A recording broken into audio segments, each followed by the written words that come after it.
가계대출이 감소했다. 그것도 말입니다.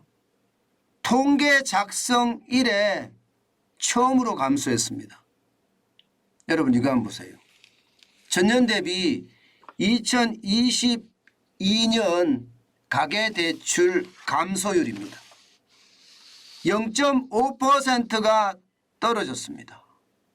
야, 이게 뭐 순식간에 놀랄 노자가 되는 거죠. 왜 놀랄 노자가 되느냐. 여러분, 성장기에 있는 나라들은요, 이게 가계대출이 서서히 늘어나지 감소하지는 않습니다.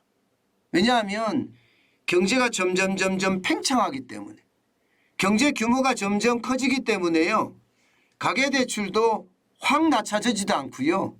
기업대출도 이게 확 내려가지는 않습니다. 그런데 2022년에 이게 내려갔다는 것은요. 이건 사실 굉장히 큰 충격입니다.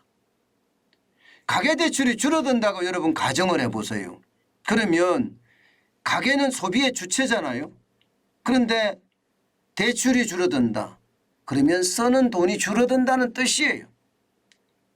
예, 그게 주택을 사는 돈이든 아니면 주식을 사는 돈이든 금을 사는 돈이든 달러를 사는 돈이든 아니면 아이들에게 학원을 보내는 돈이든 생활비로 쓰는 돈이든 뭔가 줄인다는 뜻입니다. 그러면 경제가 어떻게 됩니까? 이게 꼬꾸라질 수밖에 없는 상황으로 간다는 이야기죠. 꼬꾸라질 수밖에 없는 상황. 그런데 그 금액이 여러분 보기에는 마이너스 0.5%라고 이야기하지만요. 실제 금액으로 가면 충격적입니다. 여러분 보세요. 금액을 가니까 8조 7천억 원입니다. 8조 7천억 원이면요. 이게 국가가 추가 경정 예산을 편성하는 수준 정도예요. 이게 뭐 워낙 우리는 추가 경정 예산을 문재인 정부 때 남발을 했기 때문에 이제는 뭐 15조 뭐 16조 심지어 60조 이래도 놀라지도 않아요. 그죠? 그러나 이게 일반적으로 추가 경정 예산 추경을 편성할 때 말입니다. 이렇게 9조 8조 9조 10조 순이란 말입니다. 이게 일반적이라고요. 그러면 가계대출이 8조 7천억까지 줄어들었다는 것은 그만큼 말입니다. 시장에 저는 소비의 위축 위험이 있다고 생각을 하는 겁니다. 그동안은 말입니다. 여러분 보세요. 2018년에 75조 2천억 늘어났습니다. 2019년에도 56조 2천억 원이 늘어났고요. 심지어 2020년 보세요. 112조 3천억 원이 늘어났고요. 2021년에는 107조 5천억 원이 늘어났습니다. 이게 뭐 늘어나는 수준이 8.0%, 7.1% 이렇게까지 늘어났단 말입니다. 진짜 장난 아니게 늘어났죠. 그런데 2022년에 8조 7천억으로 줄어든다고 이야기하니까 사실 시장은 이게 놀랄 수밖에 없습니다. 그럼 왜 이렇게 줄어들었을까?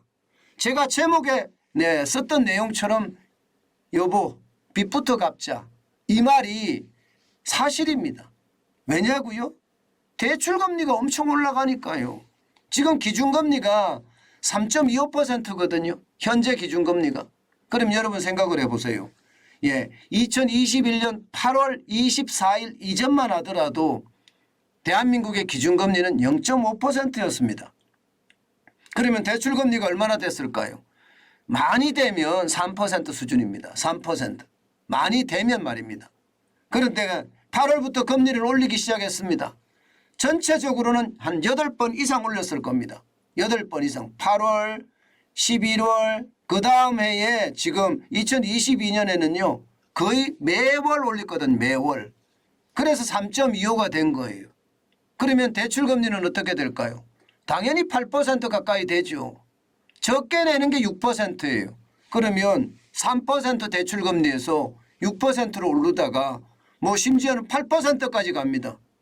8%라는 숫자는 여러분 충격적이거든요.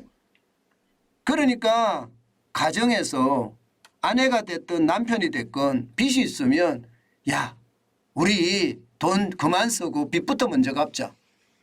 워낙 대출금리가 비싸기 때문이에요. 네, 워낙 대출금리가 비싸기 때문에. 그러니 시장은요 점점 저는 위축될 수밖에 없다고 생각을 합니다. 사실 말입니다. 예, 기준금리가 이렇게까지 내려가는 것은요 어쩌면 말입니다. 시장의 어떤 분위기에 찬물을 끼얹는다. 저는 그렇게 생각을 하거든요.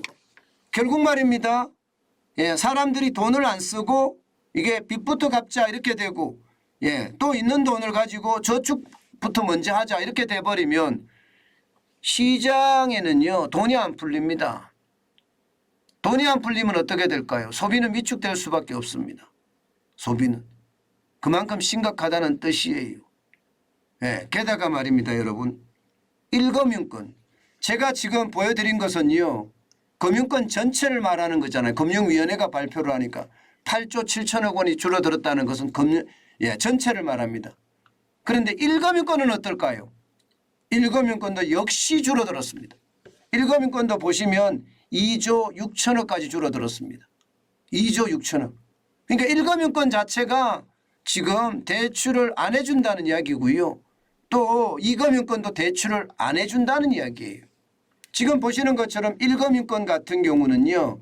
2020년에 100조 5천억 늘어나고요. 2021년에 71조 8천억까지 늘어났었거든요. 그래서 전체가 1060조 7천억까지 늘어났었습니다. 그런데 지금 2022년에는 2조 6천억 원이 줄어들어서 1058조 1000억까지 줄어들었다는 거. 그럼 결국 말입니다. 많은 사람들이 1금융권에도 갚고 2금융권에도 갚는다는 뜻입니다. 지금 정부가 이게 금융정책을 펼 때 대출을 많이 규제했던 것도 사실이에요. 작년에 그죠? 그렇지만 많은 사람들도 대출을 규제하는데 많은 쉽게 말하면 돈을 빌린 사람들도 빚부터 갚자 이렇게 하는 사람들이 많아졌다는 이야기입니다. 시장은요 결국 말입니다. 이렇게 빚부터 갚자 이런 모양새로 나오면요 아마 경제는 솔직히 점점 어려워질 수도 있다는 것 아마 여러분들은 이해하실 수 있을 겁니다. 이게 소비가 굉장히 중요하거든요. 실제 우리 소매 판매가 계속 줄어드는 거 보시죠. 작년 9월에 아니죠. 작년 8월에 소매 판매가 4.1%까지 늘어났잖아요. 그러더니 9월에는 마이너스 1.9%였습니다. 10월에도 마이너스 0.2%였고요. 11월에는 마이너스 1.8%까지 떨어졌습니다. 그것은 결국 말입니다. 대한민국의 경제 성장률의 트로이카라고 이야기하면 소비, 수출, 투자인데 소비가 그만큼 어려워진다는 이야기. 결국 말입니다. 대출이 줄어든다는 이야기는요. 결국 소비의 주체인 가계가 그만큼 돈을 덜 쓴다는 이야기니까 소비의 위축은 분명한 사실이 되고 있다는 것.